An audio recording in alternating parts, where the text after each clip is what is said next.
please. Thank you, Dr. Sharmila, and thanks AOC as well as Dr. Partha Bishwas and Dr. Santosh Honawar for the inclusion. As always, I'm the opening batsman, and you have to face the worst pitch with the bowlers in full swing.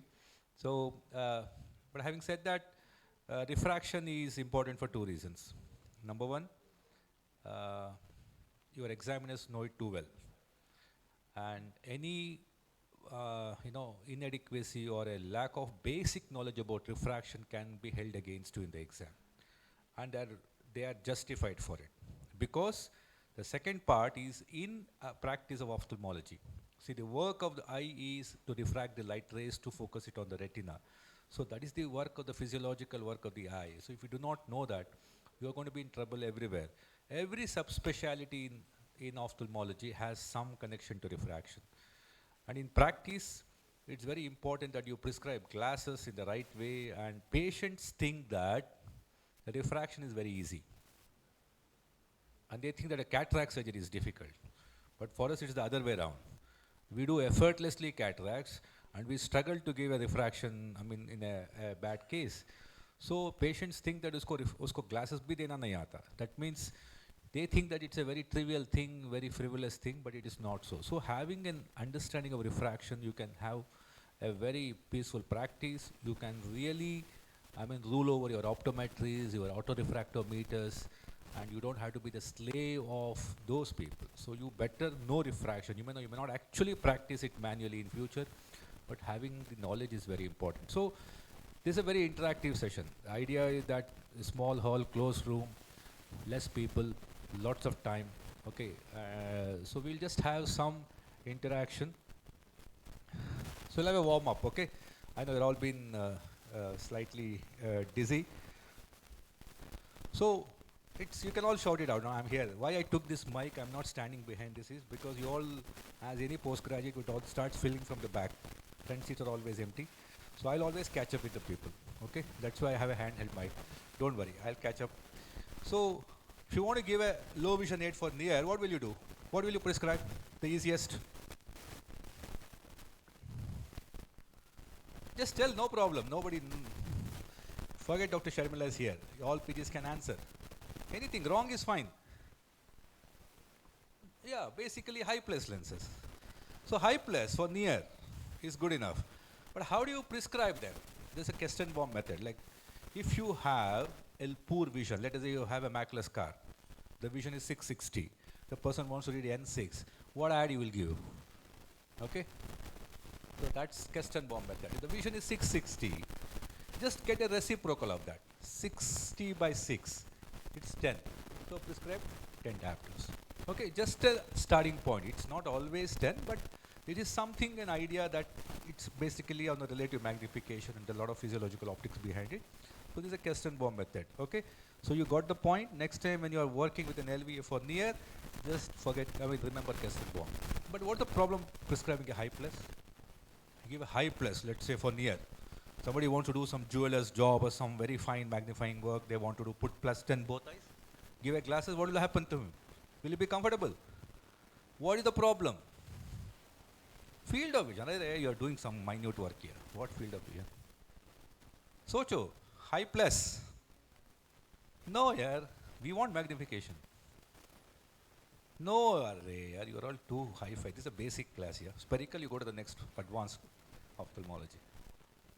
Arre. No accommodation. Whenever you accommodate, so you need, see near, you need accommodation.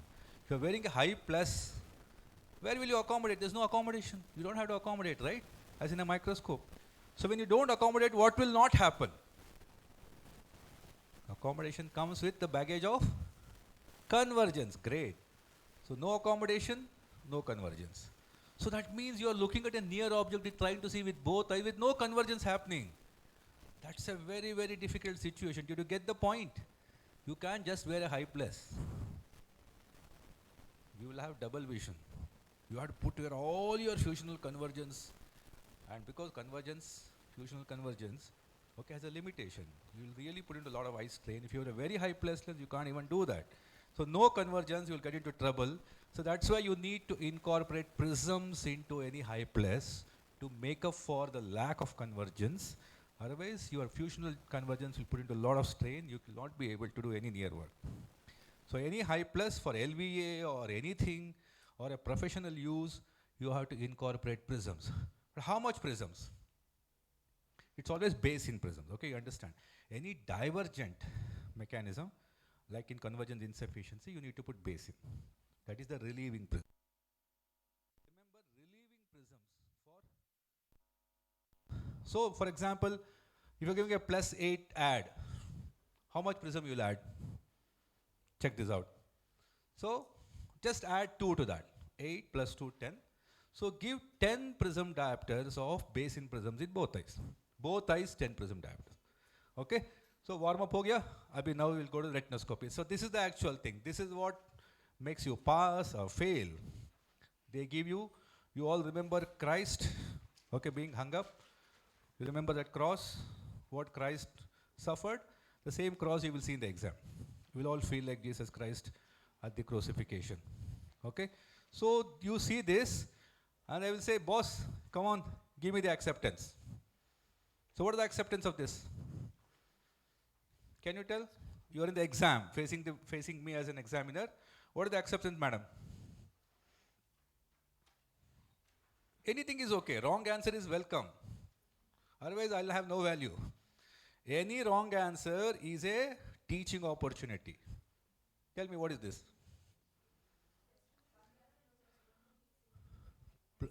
+2 sphere. Arey, ask a question. When they put this, ask two questions. First ask, what is the working distance?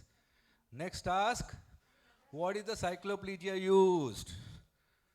Okay, that will make all the difference. So, working distance 2/3 meter. It's a dry refraction, not any cycloplegia. Now come on, what will you do?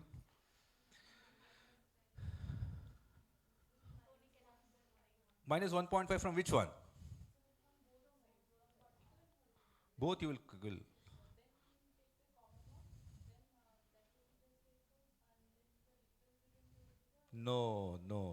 No. Sorry, sit down. See, that's why I said, please, I told you to make this mistake so I can teach you. Okay, it's all fixed. Please subtract from one meridian only. In this A voice, if you have not learned anything else also, I'm okay. This one thing, please carry home. Please subtract from one meridian because that is common to both. Because you are putting it as a sphere, you are first have to identify the sphere, identify the cylinder, identify the axis, right, in an acceptance. You are putting it as a sphere means that sphere works in all 360 degrees. You don't have to subtract from both. You're making a very basic, mistake. Subtract from one meridian.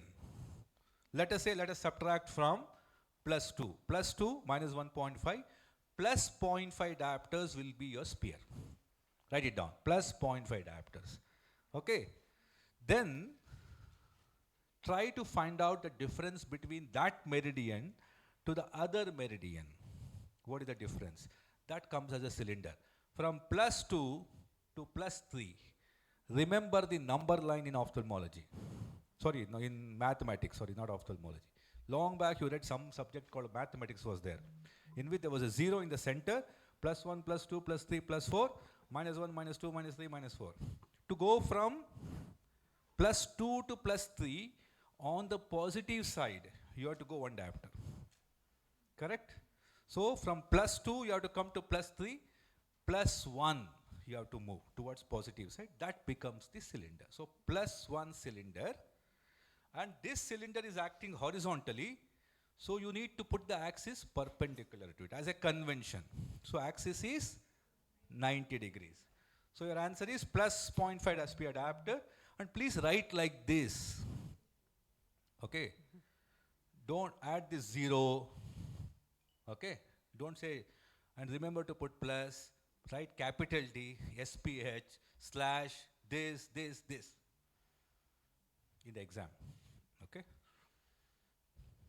So that doesn't end here. You need to also tell the examiner what kind of astigmatism is this. So this was both plus, so it was a compound hypermetropic, And remember, with the rule, against the rule, any minus cylinder 180 degrees or plus cylinder 90 degrees is with the rule. Remember one thing, minus cylinder 180, plus cylinder 90. You should mug it up. No, you cannot remember in any other way. So this is plus cylinder 90. So it is with the rule astigmatism. Let's check it out. Now this, come on, start. I'll give you 5 seconds to do this. You are asking me something. You are asking the examiner only. How will you ask? Distance at which the Nice. Okay, don't say working distance. So say, sir, can you know the working, can I know the working distance? Okay. 1 meter, dry refraction. Come on. So let's, don't write, just look at the screen. Let's do it all together. You have to subtract 1 because it is 1 meter. Subtract, let us say, from plus 2. So plus 2 minus 1, what is the sphere? Plus 1. Very good. Sphere aa gaya. Now cylinder number line, from plus 2 to reach minus 3, on the number line, which side you should go? Negative side. How many units? 5 units. Great. So you all know mathematics. So this is minus 5 will be the cylinder. At what axis? 90. So minus cylinder 90, what will be the astigmatism? With or against? Yeah, great. So this is plus 1 sphere, minus 5 cylinder, 90 degrees. Against rule. It's a mixed astigmatism because there's one positive, one negative. Okay? So this, quickly, homotropin, how much you subtract? 0.5. Okay? And 2/3, 1.5. So total, 2. So subtract from where? Minus 2, minus 2. How much? Minus 4. From minus 2 to minus 3? Minus 1 towards the negative side. So it becomes minus 4, minus 1, 90 degrees. What is astigmatism? Compound, myopic, against the rule because it's a negative cylinder, 90 degrees. Perfect. So there's a question. So what is this acceptance? Quickly, come on. I don't want your work. Just tell me ABCD.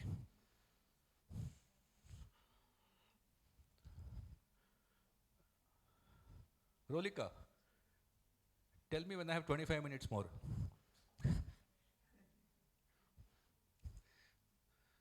Rashmin, you can tell me 10 minutes. No, ABCD, answer.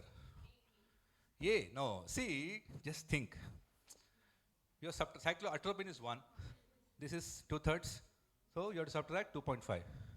2.5 from here, you subtract, it becomes minus 0.25. So it's here, either C or D. You forgot your NEET, how to write answer, NEET, CET. So from plus 2.5 to minus 1.75, you have to go at least towards the negative side, minus 4. So this is the answer. Okay? So this is the answer. So cyclo, remember this. Atropine 1. And why do you subtract? It is for your latent hypermetropia. The hypermetropia which is corrected by the normal tone of accommodation. It is not always 0.5, not always 1. That is the advanced refraction. If you answer all these, they will ask you. No, in a very young child with very strong, robust accommodation, your latent hypermetropia can be even 1.5 for atropine because it's very robust. Normally it is this. Okay, it is for latent hypermetropia. Now, so this is an oblique thing now. So what you do is you subtract 1.5 from here, it becomes plus 0.5. From here to here, you have to, it's minus 5.25. And you have to put at 135 means the axis has to come at 45 degrees. So it becomes this. So what kind of astigmatism is this? With the rule, against the rule? Oblique. So 90, 180 plus or minus 15 degrees is only with the rule, against rule. Beyond that, it is oblique astigmatism. So how do you transpose this? So this is the thing. How do you transpose this? How do you transpose? First, algebraic sum of sphere and cylinder. Plus, minus, just add like that. Okay, that becomes the sphere, the new sphere. The cylinder value is kept as it is, but change the cylinder, sign of the cylinder, and put the cylinder axis, axis as perpendicular to the original thing. So let's get started with this. Now come on, do this. So plus 1 minus 5.25. The answer is minus 4.25 sphere plus 5.25 cylinder at 135 degrees. Okay, simple. So why to transpose? I think if I start asking, I'll not get any. Okay, I'll answer this maybe during the tea time. Okay, that is for the. So question time. ABCD, which is the mixed astigmatism? Come on, quickly. Yeah, because for a mixed astigmatism, the cylinder has to be higher than the sphere. Perfect. Okay. I think this question will be difficult. Which is the curvature myopia of all four? Lenticonus. Good. Okay, so we'll quickly come to next 5 minutes subjective refraction. Just remember what I say. It's very important. Objectively, you got the retinoscopy. Okay, now you need to see whether this is accepted by the patient. You only prescribe the acceptance. You never prescribe objectively except in rare situations. Because your working distance can vary, the patient's tone can vary, the accommodative tone, what he accepts. So you need to finally prescribe what is the subjective correction. So astigmatic dial, very simple to detect cylinders. So this is, you have seen this. Okay, with this, how can we detect cylinders? Okay, how do you do astigmatic dial? First, this is to look for any undetected cylinder or to refine cylinder. For example, you are given, let's say, patient retinoscopy shows that he requires +2. You put +2, patient reads 6.6. But still patient says, thoda blurred hai. Itna clear nahi hai. Aapko to nahi lag raha hai cylinder. You are not getting any cylinder.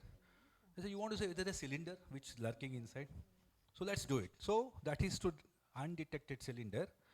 So what you do is, at least every subjective refraction, you just can't do without fogging. You need to put a +1 onto your correction, reduce the vision to 618. This is also to prevent the patient from accommodating. Okay, that's a big thing. I can probably take some more time to discuss what is fogging. All subjective. Is it Jackson's cross cylinder? Is it a binocular balance? Is it a astigmatic dial? You need to fog the patient. So put +1 so that the vision reduces. Then ask the patient to look at the astigmatic dial. They are just the radiating lines, okay, of a half circle. And ask him to say which of the lines are clearer. Obviously, 618 vision, all lines will be blurred. But he sees one of the lines in one axis, maybe 90, 180, 45, as clearer than the rest. Ask him to note that. Okay, now put a negative cylinder, okay, along that axis so that all the lines will become equally blurred or equally clear. Now take out the fog and just check whether it is true without a fog. Okay, let's do this. Let's say this is the thing. So let's say you are 6 parts. I put a +1. When I put a +1 and ask him to look, it will look like this. That means there is a cylinder where we missed a cylinder at 180 degrees. So there's a negative cylinder. So you just put 0.25 or 0.5 cylinder at 180. All will be equally blurred or equally cleared. That you need to check. It may not work. He may not accept it. But at least you got an idea that there could be a cylinder at 180. Simple. So binocular balance, I will not go, nobody asks you, but it's very important. Binocular balance is important because when you check each eye separately for acceptance, you're not controlling accommodation. Let's say I got -2 both eyes. You're checking my right eye, -2. During that time I accommodate one diopter. Then I'll accept -3. Correct? With -3 I'm 6.6, even though I'm -2. The left eye I don't accommodate. I'll accept -2.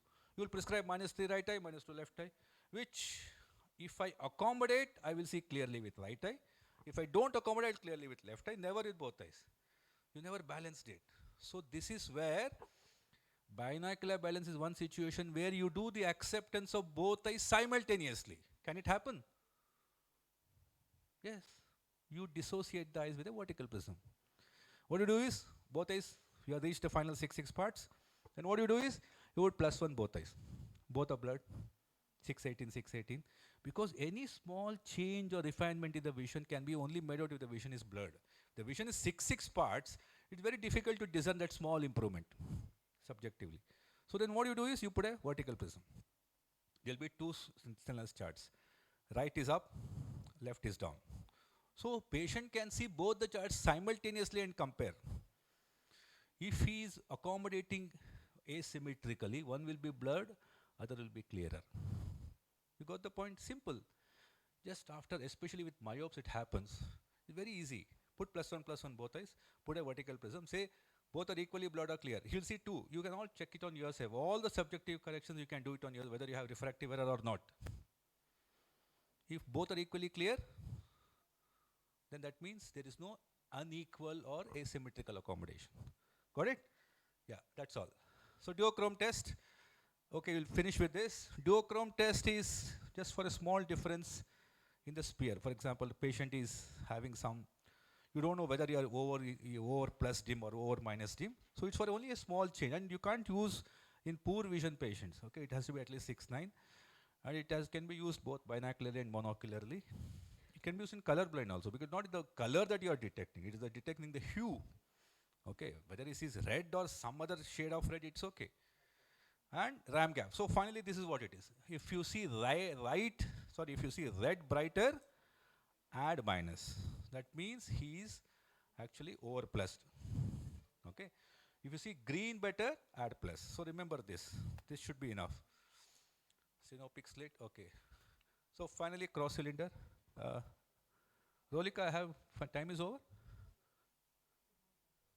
You have time, sir. The next speaker is not there. Okay, sure. So cross cylinder. This is what will be asked in the exam, and in fact, I all request you to please do it yourself. It's a simple thing, and it's so elegant. It's so elegant that once you've done it, okay, you will be fearless about Jackson cross cylinder. So it's about refining cylinder, axis as well as power. So again, it's like you have reached 6 parts. You want to refine the cylinder. There's already a sphere and a cylinder with the patient. Let's say plus minus one sphere, minus one cylinder at 90 degrees already there. Patient is 6 parts. You want to refine the axis. Is it 90? Is it 85? Is it actually 95? You want to refine it. Simple, just put a fog. Vision drops to 618. So any difference he will make out. Then what you put is you take a cross cylinder. The cross cylinder has one green sign, one red sign. The green one is plus, red one is minus. It comes in 0.25 as well as 0.5. So if you want to refine it very fine refinement, you can go for 0.25. So what you do is you just straddle the test cylinder. That means your actual cylinder is called test cylinder. What you are testing is at 90 degrees, let us say.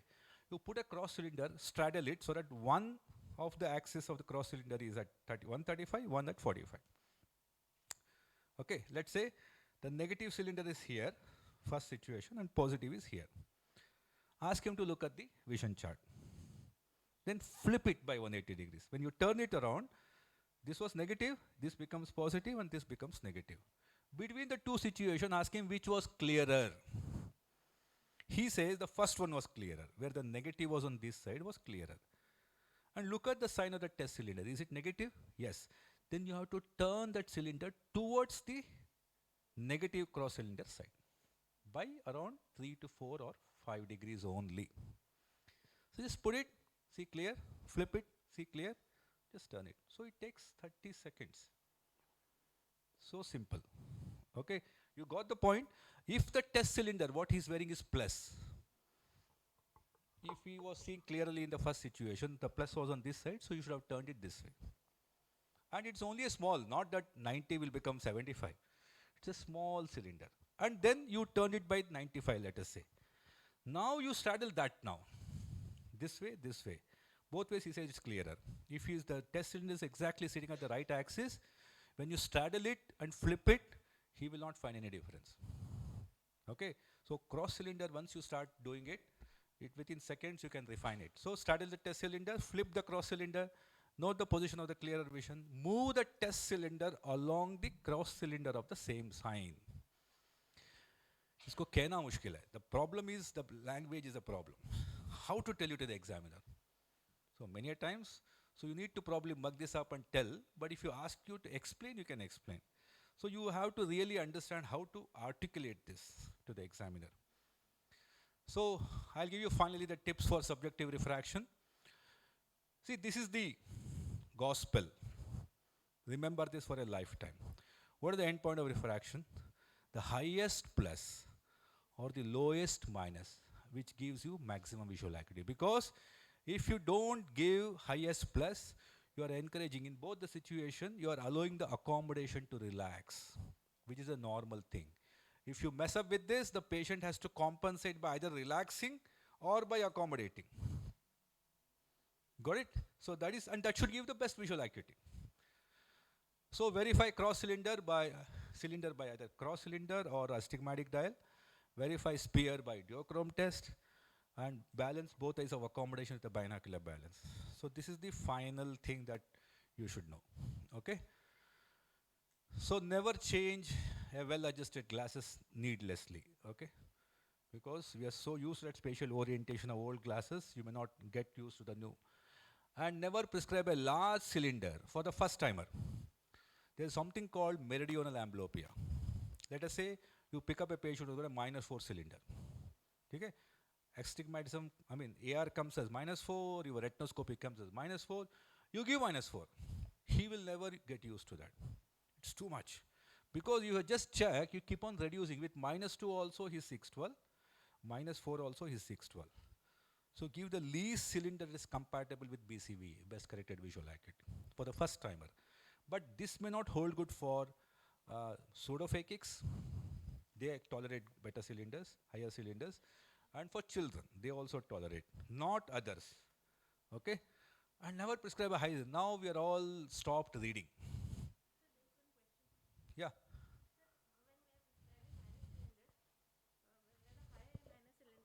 Neurologically compromised child is there.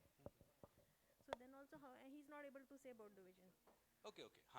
See, the thing is, for a mentally challenged or a special children, it's always better to slightly lower your correction, especially high corrections. Okay, like we never give complete high myopic correction to help them for near, because their accommodation lethargy is there. There is an accommodation lag it all, especially Downs. It's a very well-known fact that a lot of mentally retarded children, as well as Downs chromosomal abnormalities, have accommodative lag. So if you now, like they have to, if you give minus, let's say child has high myopia, is quite a common association of these children, like Downs and all that. So if you say -10, you give -10. The child cannot accommodate, because if you are giving full correction, okay, that's exactly I was trying to, I'll come to that point again. I think I have that point next. Okay, so never, you are reading from screens. You're reading from well-lit objects, high contrast screens. You can also have an option to increase the font size. So don't give +3. We have stopped reading the books, small print, like all of you. Okay, so don't give maybe a +2.5, maybe the order of the day. So now we don't, for pseudophakics, we don't prescribe +3 nowadays, except for the. So reassess the need for bifocals in high myopes, like a lot of myopes, moderate myopes, pre-presbyopic age group. They are better off with slight lesser, if you probably this -4. Okay, he's wearing -4, he comes at 39 years. Okay, he's almost having little problem with near vision. So you check that he's actually gone to -4.5. Don't prescribe that. You're putting his accommodation at stake. Already it's dwindling. If you increase the minus number, your accommodation is going to really be taxed. In fact, I would correct it to 3.75 to make him better for near. Slight reduction in the distant vision can give him a very clear vision with a monofocal only, without the problems of wearing progressive glasses. So try to play around with that in the pre-presbyopic age group. And finally, see, this is the correction what Dr. Kavita was alluding to. Like you go to a school, there's a child who got -10. He never worn glasses. Let's say 10-year-old boy. आप क्या करते हैं? -10 लगा देते हैं बस. Now you think that you have done a great job. Now have you really checked his distant vision is 618 with -10, let us say. Did you check his near vision with that? We didn't. 10-year-old boy who will check near vision? Please make it a point, check near vision in all myopic corrections irrespective of the age group. You will be wonderstruck. You will be for a surprise. This boy with -10, because he was -10, he never used his accommodation. It was always rusted. Okay, with -10, he's 618, but he's not even he's not even N32. Why will he wear glasses? He can't see anything. He can't see mobile, he can't see books, he can't see anything for near. He will never wear those glasses. Let's say we reduce it to -8. His vision drops to, let us say, 636 parts or 660. But his near vision improves to N12 or N10. You drop it to, let's say, -7. His distant vision comes down to, let's say, 4/60. But he's N8. Prescribe -7. Because that he is comfortable for near. At the same time having a better distant vision, he starts accommodating slowly. Over 3 to 6 months, you can hike up the -7 to -8, -9, -10. By then, he will be 618 N6. Because you are allowing the accommodation to restart. So don't just check distant vision for children, especially in high myopia, because the near vision is more important than distant. He was okay with 1/60 with -10. 4/60 is great improvement. It's the time. Okay. Okay, last question. This is the last question. Near point of convergence is 8 centimeters at 8 centimeters. What will be the near at 14 years?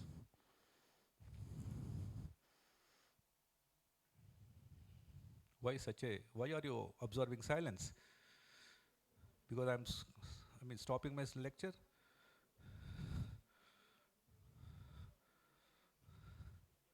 Oh my goodness. I think they need a strong cup of coffee.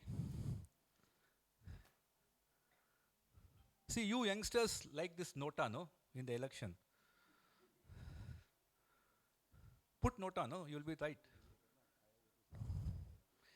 See, near point of accommodation is the point closest to the eye that can be seen clearly with maximum accommodation. That keeps on, okay, the near point of accommodation keeps on receding with age. Okay. Whereas near point of convergence is a binocular phenomenon, that is the point closest to the eye that can be seen as single with maximum convergence. It's a binocular phenomenon. There's no uniocular convergence, NPC. So NPC is fixed for an individual. It cannot change. If you have good, fine. If you have less, you will have problems of convergence insufficiency and other exophorias, okay? It is fixed for an individual. It won't change with age. If it is 8 centimeters at 8 years, at 14 also, it will be 8 centimeters. Okay? So I think, thank you very much.